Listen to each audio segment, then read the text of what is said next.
बिस्मिल्लाहिर्रहमानिर्रहीम। नाज़रीन की खिदमत में अक़ीदत भरा सलाम। मैं हूँ राना अब्दुल सत्तार अंजुम और आप इस वक्त देख रहे हैं द कबीरियन न्यूज़। कबीरवाला शहर 2 यूनियन कौंसल्स पर मुश्तमिल है, जिसे शहर के वस्त में कायम राजबा तकसीम करता है। आबादी का एक हिस्सा राजबा के मशरक़ी जानिब और दूसरा हिस्सा गरबी जानिब आबाद है, जिसे नवां शहर गरबी के नाम से जाना जाता है। नवां शहर गरबी बस्ती हुसैनाबाद, बस्ती छब्बी, मोहल्ला तारिकाबाद, मॉडल टाउन वगैरह समेत गरबी आबादी का हिस्सा हैं, जो कि आजकल सीवरेज के गंदे पानी में डूबे हुए हैं। नवां शहर गरबी 50,000 नफूस पर मुश्तमिल आबादी का इलाका है, जिसके आधे हिस्से में सीवरेज है और बाकी का निकासी आब का खुदरा सिस्टम है। इस आबादी की तकरीबन हर गली इस वक्त गंदे नाले में तब्दील हो चुकी है और सीवरेज का गंदा पानी इस वक्त लोगों के घरों में दाखिल हो चुका है। इस आबादी के लोग आए रोज़ सरदारपुर रोड या कुकट्रा रोड को एहतजाजन बंद कर देते हैं और मुख्तलिफ़ किस्म के एहतजाज करते हैं। गुज़श्ता रोज़ मुजाहिरीन ने मुर्गा बनकर कान पकड़े और नुमाइंदगान को वोट देने पर माफ़िया मांगते रहे।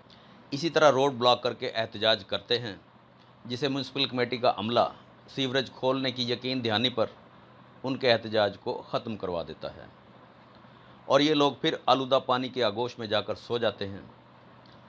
सीवरेज का ये गंदा पानी इस वक्त ना सिर्फ गलियों को गंदे नाले में बदल चुका है, बल्कि लोगों के मकानात की बुनियादों में भी दाखिल हो चुका है, जिसके सबब सैकड़ों मकानात में दरारें पड़ चुकी हैं और बहुत से मकानात गिरने के करीब पहुंच चुके हैं। मकामी इंतज़ामिया मुकम्मल तौर पर बेबस दिखाई दे रही है और लोगों को कह रही है कि अपने मुंतखब नुमाइंदगान से सीवरेज के लिए फ़ंड्स का मुतालबा करें, ताकि पहले से डाले गए छोटे पाइप्स को दोबारा से बड़े पाइप डाले जाएं और सीवरेज सिस्टम चोक ना होने पाए।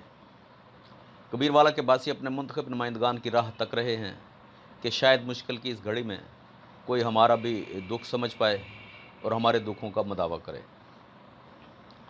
और हम लोग भी सुख का सांस लें। इस आबादी को किसी भी वक्त बड़े जानी नुकसान का सामना करना पड़ सकता है, जो मकानात गिरने से पेश आ सकता है। अहले इलाका अपने नुमाइंदगान से दुहाई देते पाए गए हैं कि वोट लेते वक्त तो दिन रात हमारे घरों के चक्कर काटते थे और जब हम पर मुश्किल आन पड़ी है तो सब दूर हो गए हैं। इन लोगों ने अपनी बिपता कुछ यूँ 2 महीने तो साडा पानी बंद हैगा ਤੇ ਅਸੀਂ ਗਏ ਹਾਂ ਟੀਐਮ ਅਫਸਰ ਨੂੰ ਦਰਖਾਸਤਾਂ ਲਿਖਾ ਕੇ ਆਏ, 3-4 ਬੰਦੇ ਵੀ ਲੈ ਕੇ ਗਏ, ਲੇਕਿਨ ਉਹਨਾਂ ਸਾਡੀ ਕੋਈ ਨਹੀਂ ਸੁਣੀ ਹੈਗੀ। ਪਿੱਛੇ ਪੂਰੇ ਮਹੱਲੇ ਦੇ ਵਿੱਚ ਪਾਣੀ ਬੰਦ ਹੈਗਾ, ਗਲੀਆਂ भरी खड़ी ਹੈਗੀਆਂ, गटर भरे खड़े हैगे, लेकिन कोई सुनता ही नहीं हैगा। देख रहे हैं कि ये जो दीवार आप सामने नज़र आ रही है चौक के अंदर, ये म्यूनसिपल कमेटी की दीवार है। ये चौक है, ये मेन जगह है यहाँ की कुकट्टा रोड पे, और यहाँ पर म्यूनसिपल कमेटी के अंडर हम बैठे हुए हैं, नज़दीक बैठे हुए। ये हालत है अगर तो बाकियों गलियों का क्या हालत होगी, ये आप देख लें। बाकी भी आपने चक्कर लगाया होगा, आपने गलियाँ देखी होंगी। बहुत बड़ा मसला चल रहा है पूरे मोहल्ले को, बल्कि पूरे इस जो कबीरवाला गरबी शहर है ना, ये इसी तरह गंदे पानी में डूबा हुआ है आजकल, और इंतहाई अभी बहुत नज़दीक है कि बीमारियाँ फैल जाएँ और पता नहीं क्या होगा आगे फिर। देखिए, सबसे पहली बात तो ये है कि यहाँ पर हमारा एहतजाज करने का कोई इज्तिमाई हक नहीं था। जब हमारे लोग अपने घरों में बेबस हुए, तंग हुए, गलियाँ ख़राब हुई, हालात इतने तंग हो गए, संजीदा हो गए कि कोई आदमी यहाँ से रात को एक रेस्क्यू की गाड़ी आई, हमारा इतना सख्त पेशेंट था, हमारी रेस्क्यू साहब भी इनकार कर रही है, क्योंकि ये हमारा MPA MNA साहब का मेन प्रॉब्लम है। क्यों यहाँ से वोट लेकर गए और यहाँ पर नाम लेने तक छोड़ दिया। हमारा ये बुटकोट के साथ जनाब MPA साहब सैयद हुसैन जानिया साहब बैठे हैं, बेशक मेरा बयान सुन रहे हैं। जब वोटों का दिन होता है तो हर आदमी की तरफ चक्कर लगता है, हम आपको पेरिस बना कर देंगे, हम आपको ये मुतालबत करेंगे, हम आपको ये मुतालबत। सबसे पहले मैं ये बात आज कहना चाहता हूँ हमारी हुसैनाबाद की आवाम के लिए कि सबसे बड़े जाहिल हमारी ये आवाम है जो इन लोगों की सपोर्ट करती है। ये कहाँ से आते हैं, चले गए, एक वोट ख़रीदा, चले गए। हमारा मुतालबा हो, हम सब लोग इकट्ठे हो जाते हैं। अगर इनका मुतालबा हो, हमें 10-10 दिन फ़ोन करने पड़ते हैं कि जी पीर साहब आ जाएं, जी शाह साहब आ जाएं। जो नुमाइंदे हैं जी। उनको टच किया आपने? हमने तो बहुत बार टच किया, एक रिस्पॉन्स है उनकी तरफ उसकी तरफ 1% छोड़ो 0% रिस्पॉन्स है। ये रोड का हाल देखे, कब से बना पड़ा है, कोई जानने वाला नहीं है, कोई सुनने वाला नहीं है, कोई बात करने वाला नहीं है। का मुतालबा क्या है? हमारा मेन मुतालबा ये है कि आज मेरी अवाम हुसैनाबाद के अंदर इतनी परेशान है, 1 महीना गुजर गया इस सेवरेज को, इस गंदगी को, हमारे बच्चे बीमार हैं, तफन की बीमारी फैल रही है, इथीन गैस का इधर यहाँ पर पैदा शुरू हो गया। हम किसके साथ जाकर बात करें? एमपीए साहब की तरफ पानी यहाँ पे गलियों में 1 माह से खड़ा है ये पानी, और सेवरेज का काम खत्म है। टीएमए साहब हमारी बात नहीं सुनता, एसी साहब आते हैं जी 1 सेकंड हेलो किया, खैर हम लोग किस आदमी से जाकर बात करें, किस एमपी से जाकर बात करें? ये जो मौजूदा एमएनए एमपी हजरात बैठे हैं असम्बलियों के अंदर, वो हमारे वोटों से जीत कर गए हैं। हम गरीबों का खून चूस कर आज इस बादशाह की कुर्सी पर बैठे हैं। हमारा इसमें जुर्म क्या है? हमारा हाल नहीं है।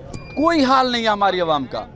यहाँ पर सब लोग एक शरीफाना ज़िंदगी गुजारने पर मजबूर हैं और उनकी शराफत से ये फ़ायदा उठाया जा रहा है। मैं आज भी एक बात करता चलूँ कि कोई ये बोले कि सियासी लेवल पर अगर बात करना चाहें तो जो हमारा 3 बार एमएनए साहब बने उन्होंने की तरह ये काम हुआ, रज़ा हयात साहब की निगरानी में आज ये रोड बना। एमपीए साहब बने हैं, मियां हुसैन जानिया साहब, मौत अल्लाह की तरफ से, डरता मैं नहीं हूँ, एक चक्कर नहीं लगाया अपने इलेक्शन जीतने के बाद। लोग गंदे पानी के सबब 1 माह से अपने घरों में मुक़य्यद हो चुके हैं। बल्कि अफसोस इस बात का है कि इस आबादी में बेइंतहा ताफुन फैल चुका है और गंदे पानी की वजह से कई बीमारियां जन्म ले चुकी हैं, जिनमें सांस लेने और पेट की मुतअद्दिद बीमारियां शामिल हैं। इसी तरह बेशतर आबादी पर जल्दी अमराज भी देखने में आ चुके हैं और अगर चंद दिन मज़ीद मुसलसल यही सूरत हाल रही तो वो दिन दूर नहीं जब यहाँ से वबाई अमराज दीगर आबादियों का रुख करेंगे और एक नया इंसानी अलमिया जन्म ले। तो मुंतखब नुमाइंदगान होश के नाखुन लें और इस जानिब फ़ौरी तवज्जो देकर इन गंभीर मसाइल से इन दुखियारे लोगों को निकालें। द कबीर न्यूज़ के लिए राना अब्दुल सत्तार अंजुम, कबीर वाला।